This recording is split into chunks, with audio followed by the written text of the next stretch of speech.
keeping you up to the minute on all things music. This is Feedback with Nick and Lori, volume Sirius XM 106.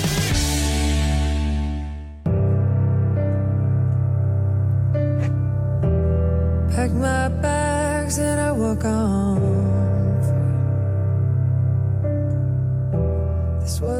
Welcome back to Feedback. I'm Lori Majewski. This is Michael Pagnotta. And you get a little bit of Nick Carter today, even though he's off, because he was with me when we interviewed Delta Goodrem. And it goes like this. Sirius XM 106, it is volume Feedback. Nick Carter, Lori Majewski. We are blessed to be joined by the Australian sensation. You have seen her in many a movie. Neighbours, the soap opera. You've seen her in, if you're in Oz, you've seen her on the Australian version of The Voice, but you've probably heard her amazing songs. Delta Goodrem is in the building! Yay! Hi, guys. So wonderful to chat to you. Listen, before we go any further, I wanted to talk to you about this because I'm stunned by this. You know, Lori and I have talked to so many artists who have been in quarantine, who are finding new ways to connect with fans. And you started doing these bunker down sessions where you play from your house, you and your guitarist, Matt, where you're basically taking requests, which I think is insane because you know how fans are. Fans are so much more into artists' music than the artists are themselves. So I'm sure you're getting like guys that are like, I want to hear the B-side of Lost Without You that you haven't thought about for like the past 18 years. So I wonder... Is this like, you know, I mean, you have to go back and like Google your lyrics or listen to your records. Is this like a blessing and a curse at the same time? I mean, you've literally hit the nail on the head. The very first week that I said, okay, so I went through the process of, okay, the world is changing. Then I thought, well, how can I send my love out there? I thought, okay, every Thursday, bunker down, we're going to take in requests and just do a live performance from my living room. And the request that came in that very first week, everyone's like, a B-side, exactly what you're saying, Nick, a B-side, this song Rise. I was like, I've never written a song Rise. What is everyone talking about? I don't know this song Rise. Why is everyone saying it? Sure enough, I Google it. It was one of my songs. They definitely know my songs better than me. And it's been incredible because you go, well, this is an opportunity. We can play songs we've never done. We never do at the big tours normally. So it's been trial and error, I tell you that. I wanted to ask you one thing before Lori jumps in too. I mean, because I'm sure she's, okay, so of course the new singles Keep Climbing, but Paralyzed, to quote the kids, I fuck with that song. And I wonder, are people assuming it was written about COVID, which it was not, I know that. But the first lines in it are, you know, Doctor, pause this life, hold me. He told me you don't fly, cancel everything. You know, I mean, it's crazy because it sounds like you could have written it about COVID, but you didn't. I didn't. I'm still wrapping my head around that myself because when it happened, I went, okay. We listened back to the record. We were all in the room going, okay, so, you know, how do we pivot and change with the music? Where does the music sit? And then when I listened to the song back, I started to go, I was like, oh, I'm not sure why this happened, but I did know when I went through a big reset in my life and why I wrote this song Paralyzed, that I knew there was a reason. And as fate would have it, everyone's going through a huge reset right now. And everybody has to kind of have a stop and a check-in with themselves about their next chapter of life. So I definitely realized that the song was made for a reason. And I wrote it for a reason. I don't know if I predicted this, but at the same time, the lyrics say, all of my plans have been silenced overnight. All that I know is paralyzed when everything just stops. You're Nostra Delta, love. Yeah, I'm going to put it out there. when I write the next song, I'm going to really check what the lyrics are, what I'm putting out into the world. My other thing, Nick, interesting, and Laurie, I had said to everybody, you know, when I make this next record, I really want it to feel like everybody's in my living room. And as fate would have it, everybody is really in my living room at the moment. So that was my other thing on the record. Well, one of the other songs that you sang during those living room sessions, I think it was I Honestly Love You. Well, and I have to say, Delta, I was going through your social media and I'm like, I know this woman. How have I met her before? No, I was obsessed with your Olivia Newton-John biopic last year, okay? I talked about it on this very show. I had no idea how fierce, you used the word fierce, I used the word fierce, how fierce she was. Were you a fan before? And what did you learn about her that kind of blew your mind? Well, Olivia Newton-John was my ultimate idol. I remember the day I got signed to Sony when I was 15 years old. Literally, they said, "Who do you want to be when as we go into this walk together with music?" I said, I want to be Olivia Newton-John. Like, she is my ultimate. She's a role model. She's a survivor. And I had no idea my life would twist and turn to have some parallels of being a survivor as well. But when we initially started, Olivia Newton-John was just everything. And then she became my friend, a mentor. We wrote songs together. We recorded a duet together. And she really is a guiding light for me. And I know so many around the world. I was honored to play her in a biopic. Slightly terrified because you don't want to really mess up playing your idol. It would have been really heartbreaking, but I got to dive in and learn so much about her, Laurie. Like, it was really special finding the different songs, like Physical, Magic, and all of it. It was really incredible. She's a phenomenal woman. Well, you both suffered from cancer. So I think that's something, I mean, I wonder if I don't know, did she choose you for the role? Because, like, not only do you look like her, you are Australian, but to have gone through something that is such, I mean, we know her as a music star, but cancer, she's had cancer over the course of her, the last 25, 30 years of her life. Yes. Being a fellow cancer survivor, when I was first diagnosed, Olivia reached out to me straight away and explained that this is a gift, and one day you'll see it as something, how you'll be able to help people and impact. Even in this last couple of months, I launched the Goodrem Foundation, and in partnership with St. Vincent's, who were the doctors who looked after me and who have continually kept me on a healthy path. And I truly understood in those scenes that it definitely was like opening different wounds that you step into and start to, I don't know, it felt like, wow, I can't believe I'm stepping back into this in the role and going into where I was at when I was diagnosed, or what it felt like in this chapter while I was also playing Olivia. But having that personal experience to bring to the screen in that moment was definitely, I think, cathartic and quite emotional, actually. I found when we did a lot of the hospital scenes, I would go home and feel the gravity of the emotions that people are still in the fight. And it was definitely a profound experience. Well, Laurie beat me to it, and shout out to you, because I loved your cover of Xanadu, by the way. But thank you. And again, that was like getting to sing the entire record. I was like, this is a dream. I don't know how I got this, but Olivia did. They did approach me, but Olivia was. I definitely talked to her numerous times about doing it until eventually she said, "You're doing this, right?" Yes. Well, two-part question for you with regard to that, and stop me if I get too personal. But again, you talked about being a cancer survivor, which is fairly hardcore, and they say so much of the recovery is mental. And I wondered, because you were just diagnosed fairly young, I wondered how much of your music played a part in your recovery. And, you know, the body is a very intricate thing, and your body is your instrument. Did you fear that any of the physiological effects of the cancer would affect your voice?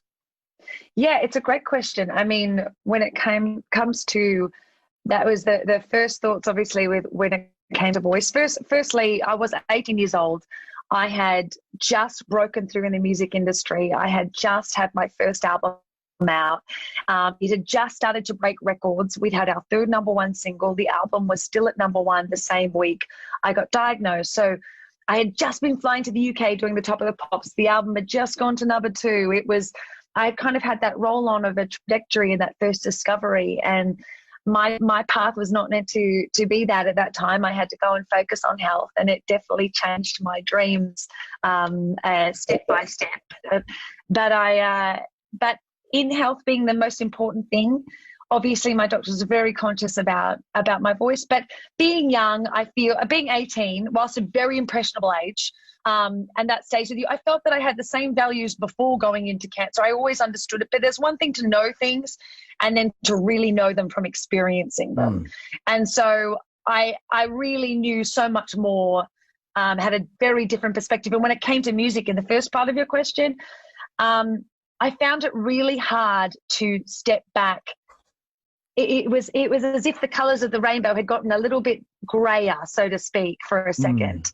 And so I had to take my time to brighten up the colors again, because I think any cancer survivor would say to you that the next journey after you get through it, you're in fighter mode, and then it's like the shock of putting the pieces back together. And I definitely think when it came to music, there was just a dullness that just took me a minute, even though I wrote my second album, and it was mistaken identity. I wrote with Guy Chambers. I had incredible mentors and guiding lights in my life, but it was definitely the next album after that. I was like, I need to shake it off again and find my color wheel in here. You know, I lived in the UK for a little bit, and I wanted to talk a little bit about Neighbors, because if somebody's listening to this show here in the US, they may not know Neighbors. And for sure. I don't presume they know anything to do with me. I'm completely like, But it shows how important, I think. I love her. Can I say I love her? I'm sorry. Aside. Go ahead. No, the fraternity sorority that is Neighbors. Yeah. Natalie Imbruglia, Kylie Minogue, Jason Donovan, Margot Robbie, Guy Pearce, right? There's so many people who have gone on to big things after, and you obviously after Neighbors. I just wondered, when you take the role in Neighbors, are you already thinking of it as a springboard? Like I just always wondered that, because it's interesting how so many big stars came from that little Australian soap opera. Firstly, it is one of the best schools an artist could go to, whether it be acting or in the entertainment. They're a wonderful school where they are, if you're late, you're in trouble. If you accidentally take earrings home from set, then it was a really great school, you know. So, and you've got to learn your script so quickly.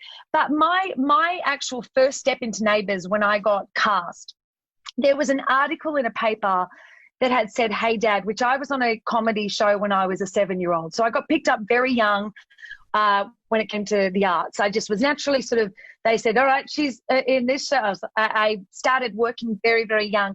And someone saw an article saying, "Hey Dad," which is a show I was on. Now Delta is doing music. Then the Neighbours producers saw this article and said, "I'd like to talk to Delta, because I cast her in a country practice, a different show when she was a kid. And I'd like to see if she wants to join Neighbours." Now, I thought I already had the role, right? I didn't know I was actually auditioning. I went to my audition, and then they called up and said, "We'd love to have like a singer on the show. Like, we'd love to have Delta doing her music on the show." I said, "Oh, well, that's fantastic. I thought we were going to do this. I'm ready to go." But they sent me a script that was the bad girl. Basically, it was the troublemaker of the group. And I called the producers. I was 16 years old. And I said, "Listen, my music is really my heart and soul here. And I don't think I should play the bad girl, because everybody at home will think that I'm a mean person." You did not. I did. I swear to God. I called them. I'm 16 years old. My parents are outside the office going, "What are you doing?" I hadn't had a hit at this point. And I said, "Listen, I've written this song called Born to Try. And I really think that it would be, you'd be misusing me by putting me in this role. I think we should write a different role." Wow. And the producers were so stunned that they said, okay. He was the kindest soul, this producer of Neighbours, Peter Dodds, I remember. And he said, "Okay, well, what have you got in mind?" And I sent him Born to Try, and that was my very first #1 hit, was Born to Try. And so it was worth the rewrite. But I was happy that they believed enough that we could do it. I'm not sure what I was thinking, but it's my story of stepping into Neighbours. I give you a lot of credit for that. Let us reintroduce you really quickly. It's Delta Goodrem. I want to talk about, or Lori and I want to talk about, the two new songs you have, Keep Climbing and Paralyzed, but I want to go old school for a second. Can we talk about your cover of The Darkness, I Believe in a Thing Called Love? Because I loved it, and I love them. And Justin Hawkins is just a badass motherfucker, if you ask me. Totally. But when they first got here to America, I feel like people weren't really sure if it was tongue-in-cheek, if they were serious. But, you know, beneath it all, there really were solid songs. And I think your reading of it shows that that really is a solid song. And the way you reinterpret it as a ballad. I also loved your cover of Down Under, because I always saw that as sort of like a raucous, silly song. But you turned it into this torch song, like, I come from a land down under. And I'm like, I'm sorry. But how did you come to cover the darkness in the way you did? Well, actually, it was all credits to my brother. My brother said to me, he goes, it was his wedding song. He goes, I've picked my wedding song. And what he calls these things like Land Down Under, they says, just do your piano thingies on them. Just get to the piano and do a piano thingy. I said, a piano thingy. And so basically he said, I'd love you to do this for our wedding for him and my beautiful sister-in-law. And I said, I played like, can't explain all the feelings, and did the whole thing. I was like, what is my brother thinking for his wedding? And then the lyrics, like you're saying, I believe in anything called love. Just listen to the rhythm of my heart. There's a chance we can make it now. We'll be rocking till the sun comes up. Like, what a great lyric. So I fell madly in love with the song. And now I sing it at all my concerts as well and feel like it's just the most beautiful lyric. It's say, if I believe in a thing called love. Me too. It's such a great song. Well, I wanted to ask you about also during quarantine, I caught you with Gary Barlow on Gary Barlow's daily podcast. Well, not podcast, where he would get people together all across the world. I mean, I couldn't miss an episode of it because I just loved finding who was he going to bring in next. And you were one of the people that he brought in. Was it You've Got a Friend? I'm trying to remember. You've Got a Friend. Yes, You've Got a Friend. So tell me about how Gary does these and who chose that, because I think it's amazing the way he's able to bring people together from all around the world and make it sound like you're in the same damn room. Gary has a heart of gold, and I think that, like what a lot of musicians I know, or people in the arts, when you want to send love into the world, I think that he was just going, let's make people's day better and let's do some duets. And he reached out and just emailed me, because Gary was one of the first producers I ever worked with when I was a teenager and I started in the industry. And he's been a great kindred ever since. And we had a couple hits together, and so then he just reached out and said, I was like, absolutely. And he said, just choose a song, play it and send to me, and he just quick like this, so quick. I was going, oh gosh, what song should we do? Like, what song? And then I eventually realized that I felt like maybe we should do You've Got a Friend. And it felt like the right song to kind of send to Gary. So I sent it, and within 5 minutes, Gary sends back, how is this? I'm going, how did you harmonize? I'm not even on a click track. I'm just doing it free. So he's a master. He's a master in the studio, that guy. I love him. Before you leave us, we're going to have to talk about The Voice, because Lori and I are cliche as it gets. But I wanted to ask you about this. I'd forgotten actually about that song enough, where it's just this beautiful plaintive ballad, and then that rapper Jizzle comes in. And for those who don't know, she's a female rapper. She's American, but she was like a ghostwriter for Snoop Dogg. How did you guys hook up? And what made you think to put, a rap on what is basically like kind of a plaintive ballad, which is beautiful, by the way? Well, there was an actual melody to it originally, but it was that, I think that the toughness of, I'd wanted somebody to sort of write a story about sort of amongst that, what do I got to say? What do I got to, when it's not enough for you? Like, what have I got to do? And I guess I had this vision of that piano feeling, and then having a beautiful rap over the top of it.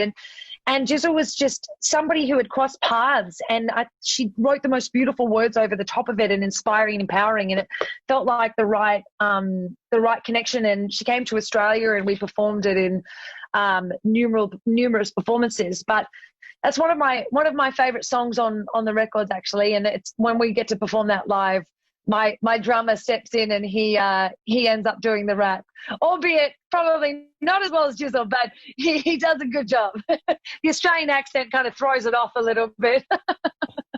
I would dig Australian rap. Yeah, well, there is some great ones, don't kid me, but Jizzle has such an amazing intonation that it's definitely we miss her on the road. Well, Nick alluded to The Voice, and you've been doing the Australian voice for many seasons, and now you're supposed to be in the UK right now doing the UK voice. So how are you? But I've looked on your Instagram, and are you still doing it just from afar? We just finished our season here. So even though the pandemic hit mid-season for us, we stopped filming. We'd filmed the blinds and the battles. We'd gotten our team. And then the pandemic hit, and then we had to work out new ways because obviously Kelly Rowland and Boyd George couldn't fly over to film with us. So we found the screens to put into the chairs. I mean, they did a phenomenal job considering the circumstances. Everybody was wearing their masks. Everybody was social distancing. We couldn't hug the artists when they were crying, which was the hardest part. But the show, it was definitely different. Definitely a different season. Well, it's funny because Lori and I have talked about The Voice here in America. It's funny because it's a great showcase, but a lot of the artists that come out of The Voice don't really go anywhere here in America. Whereas there in Australia, you've coached the winning team a couple of times. And I got to figure you've got to be probably the best coach there is because, as you mentioned, you were signed at no, seriously, you were signed at 15. So you, to some degree, have a pretty keen insight as to what these kids are going through because you probably got all the bad advice that they're about to get so you can steer them in a direction. Yeah. Oh yeah, and I've made every idiot move you could imagine along the way too. So every time I've done that, it's been a total pearl of wisdom just to impart on the artists. I love mentoring. I love coaching my artists. I've been there 9 years, and it's so fun seeing the artists experience their dreams and their first moment on stage, and it kind of takes me back. And I still have so many dreams too, but being able to share their dreams become my dreams for them. And that's what ends up happening. And I remember one of the coaches one season said, Delta, you get so invested in that. And I'm like, I don't know any other way to be. I can't do anything half-assed. If you're going to, it's all or nothing. I'm there. I'm, the psychologist through it. And I really enjoy seeing how different artists approach it. When it comes to how they have hits after the show, you try your best just to step by step and help everyone. But I guess it's just finding the vision and navigating the waters. Don't disrespect the half-ass. I've made a career of doing things half-ass, Missy. Let me tell you something. Come. I actually highly doubt that. I just like to make Lori laugh sometimes because she's like, it's true. No. But it was really great to talk with you, Delta, because obviously I love the Olivia Newton-John movie so much. And, just talking to you right now, it just feels like you're going to end up over here doing something. Do you come to America via the UK?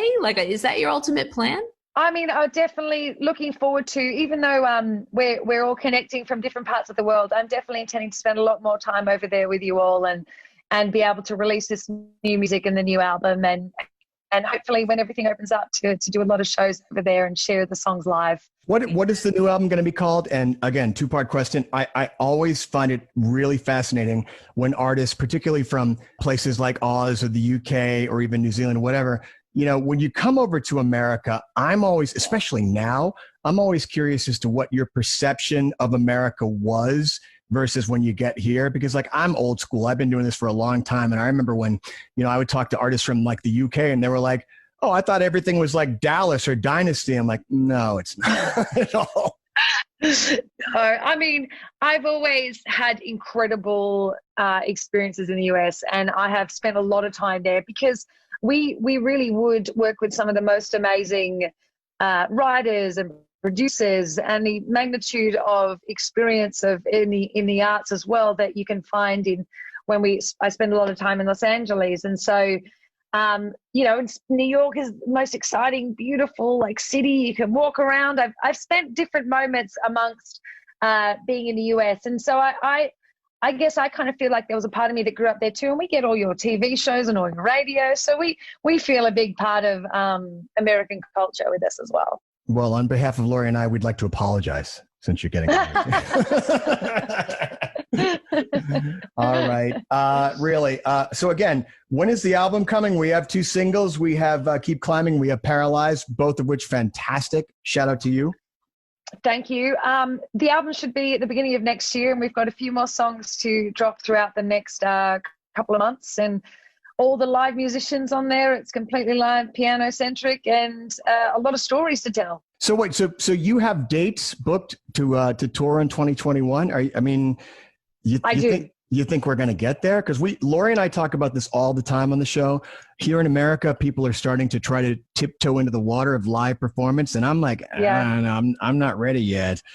Are you comfortable? Well, I think every country's at a different stage right now. So when it comes to Australia and New Zealand, we have been working closely with the venues and checking in, and in making sure that we had the venues booked for April, May. I went out first and said, I'm going to put it out there that we've got something to look forward to, and safety is the most important thing at all times. But I just wanted to have something to look forward to, and April, May is when it is, and that's what I'm holding faith to and hope. And if it's not, we move. But that's where we're heading right now. And I intend to be healing through music. And in Australia and New Zealand, we can't we can't go traveling just yet. We know that. But the second that everything opens and it's safe to go, we will. Okay. The 2 new songs are spectacular. Keep Climbing and Paralyzed. Love them. Please come and see us when you can get to New York, and we can hug. And Yay! Oh, won't that be nice? When nobody dared to go. Love that we came to know. They call it Xanadu. Now we are here. All right, Delta Goodrem, thank you so much for your time. God bless. Stay safe, and thank you for joining us here on Feedback. God bless you. Take care, Delta. Thanks, guys. Only I would choose to try and duet with an actual singer.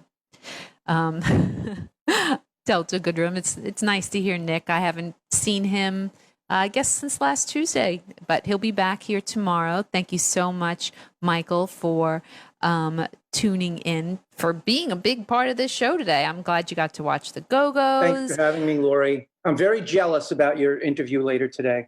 Enjoy it. Oh, thank you. Yeah, if any of you guys want to join in, I'll be talking to the Go-Go's and the documentary, the director of the documentary, Allison Elwood. Go over to SiriusXM Volume. We'll retweet it at Lori